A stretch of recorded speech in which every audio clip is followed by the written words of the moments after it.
बहन की शादी को 15 साल हो चुके थे।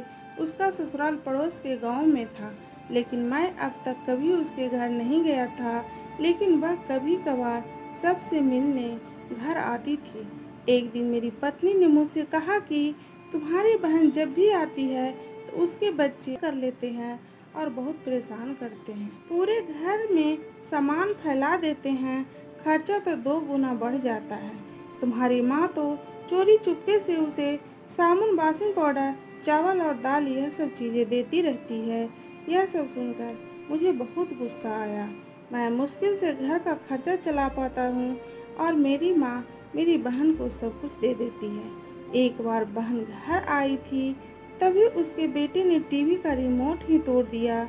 मुझे गुस्सा आ गया और मैंने अपनी माँ से कहा कि दीदी, ऐसे बार बार नहीं आना चाहिए, बस रक्षाबंधन पर ही आया करें और जो तुम झोला भर के सामान देती हो वह भी बंद कर दो। माँ ने कुछ नहीं कहा और बहन ने सुन लिया था, लेकिन वह भी कुछ नहीं बोली। 4 बज चुके थे। उसने अपने बेटों को तैयार किया और कहा, भाई मुझे बस स्टॉप तक छोड़ दो। मैंने ऐसे ही झूठ मूठ दीदी को बोला, जा रही हो दीदी, कुछ दिन और रुक जाती। उसने मुस्कुराते हुए कहा, अरे नहीं, बच्चों की छुट्टी खत्म हो रही है, हमें जाना चाहिए। अब एक दिन हम दोनों भाइयों के बीच जमीन का बंटवारा होने वाला था। तभी दीदी भी आई थी, लेकिन मैंने उनसे सीधे कह दिया कि मैं अपने हिस्से से कुछ नहीं दूंगा। माँ ने कहा कि बेटी का भी अधिकार होता है, लेकिन मैंने उसे चिल्लाकर कहा कि मैं उनको कुछ नहीं दूंगा। दीदी सामने बैठी थी पर कुछ नहीं बोल रही थी। अलग होने के कुछ दिनों बाद मेरे बड़े बेटे को टीबी की बीमारी हो गई। मेरे पास उसके इलाज के लिए बिल्कुल पैसे नहीं थे।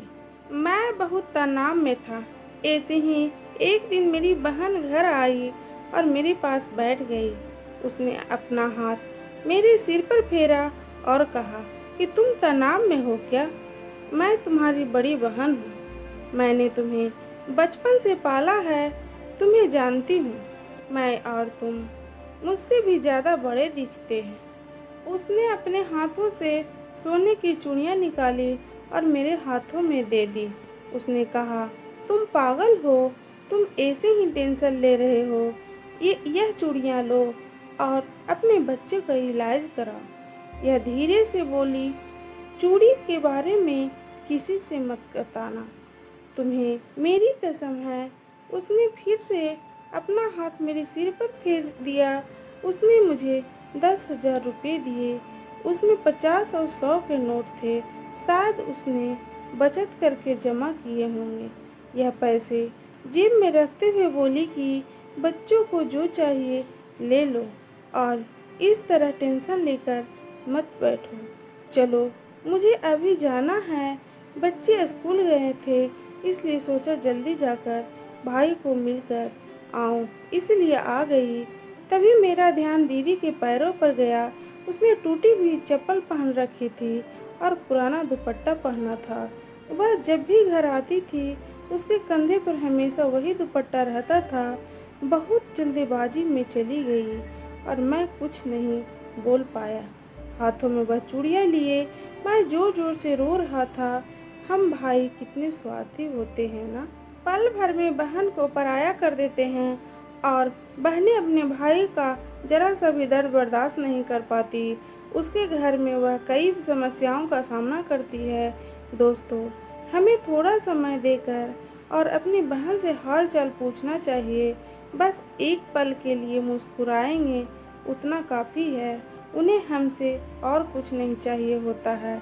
यह सच है कि किसी ने कहा है कि एक बहन दूसरी माँ होती है। दोस्तों, इस स्टोरी के बारे में आपका क्या राय है? कमेंट करें और वीडियो देखने के लिए बहुत बहुत धन्यवाद।